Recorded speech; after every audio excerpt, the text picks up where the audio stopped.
कोकणातील प्रत्येक अपडेट जाणून घेण्यासाठी आजच माझे कोकणच्या सोशल मीडिया प्लॅटफॉर्मला लाईक, फॉलो आणि सबस्क्राईब करा। चिपळूण शहरातील अहिल्या जनरल स्टोअर समोरील रस्त्यावर पडलेल्या मोठ्या खड्ड्यांमुळे नागरिक आणि वाहन चालकांना मोठ्या गैरसोयीचा सामना करावा लागतोय। पावसामुळे या खड्ड्यांमध्ये मोठ्या प्रमाणात पाणी साचत असल्याने खड्ड्यांच्या खोलीचा अंदाज येत नाही। परिणामी वाहने अडकण्याचे प्रकार घडत असून अपघाताची शक्यता देखील वाढली आहे।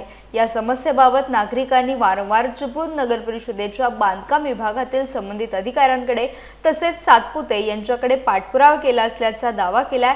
राष्ट्रवादी काँग्रेस पक्ष शरदचंद्र पवार गट अपंग कल्याण विभागाचे शहराध्यक्ष राजेश सुर्वे यांनीही अनेकदा या प्रश्नाकडे प्रशासनाचे लक्ष वेधल्याचे सांगितले, मात्र अद्याप कोणतीही ठोस कार्यवाही झालेली नसल्याचा आरोप करण्यात आला आहे। त्यामुळे संभाव्य अपघात टाळण्यासाठी आणि नागरिकांची गैरसोय दूर करण्यासाठी प्रशासनाने तातडीने रस्त्याची दुरुस्ती करावी अशी मागणी नागरिकांकडून करण्यात येते आहे।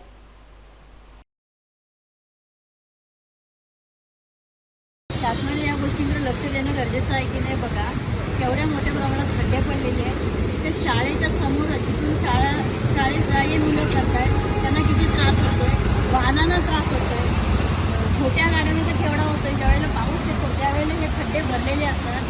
केवढा खड्डा हा याचा अंदाज येत नाही आणि त्याच्यामध्ये गाडी अडकू शकतो आणि वेळ आली तर एखाद्याचा अपघातही होऊ शकतो। याच्याकडे लक्ष देणं गरजेचं आहे की नाही, म्हणजे ही डोक्यात स्थिर जाणारी गोष्ट आहे की नाही याकडे तातडीने लक्ष दिलं जावं।